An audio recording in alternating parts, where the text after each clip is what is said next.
महाराज श्री प्रेमानंद जी के अनुसार कलयुग में भगवत प्राप्ति का सबसे प्रधान साधन नाम जप ही है।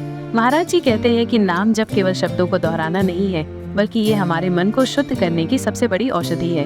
वे कहते हैं कि इस युग में हमारा मन बहुत चंचल है और पाप की ओर जल्दी आकर्षित होता है। यज्ञ, तपस्या या बड़े बड़े ज्ञान के मार्ग बहुत कठिन है और हम उन्हें ठीक से नहीं कर पाते। ऐसे में भगवान का नाम ही एक ऐसी नाव है जो हमें इस भव सागर से पार लगा सकती है। वे इस पर 3 मुख्य बातें बताते हैं। 1. मन की शुद्धि।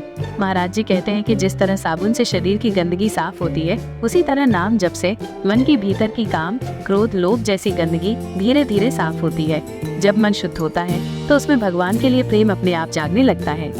2. सीधा जुड़ाव। नाम जप करने से हमारा सीधा संबंध भगवान से जुड़ता है। यह एक ऐसी प्रक्रिया है जिसमें हम अपने आराध्य को निरंतर याद करते हैं। वे कहते हैं कि नाम और नामी भगवान में कोई अंतर नहीं है। जब आप नाम जपते हैं तो आप वास्तव में भगवान के साथ ही होते हैं। 3. सांसारिक इच्छाओं पर विजय। जैसा कि हमने पहले बात की थी, सांसारिक इच्छाओं को छोड़ना बहुत मुश्किल है, लेकिन महाराज जी कहते हैं कि नाम जप करते करते मन का रुझान अपने आप संसार से हटकर भगवान की तरफ होने लगता है। नाम की शक्ति से ये इच्छाएं कमजोर पड़ जाती हैं और हमारा मन शांत हो जाता है।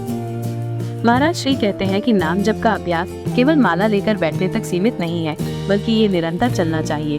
खाते, पीते, चलते, सोते, जागते, हर समय। महाराज श्री प्रेमानंद जी की शिक्षाओं को जीवन में उतारना ही इसका सबसे बड़ा सार है। जैसा कि हमने चर्चा की, कलयुग में हमारा मन बहुत चंचल होता है और रिश्तों की उलझनों में फंस जाता है। इन सभी समस्याओं का समाधान एक ही है, अपने मन को भगवान में लगाना। महाराज जी कहते हैं कि जब आप नाम जप को अपने जीवन का हिस्सा बना लेते हैं तो आपका मन धीरे धीरे शांत होने लगता है।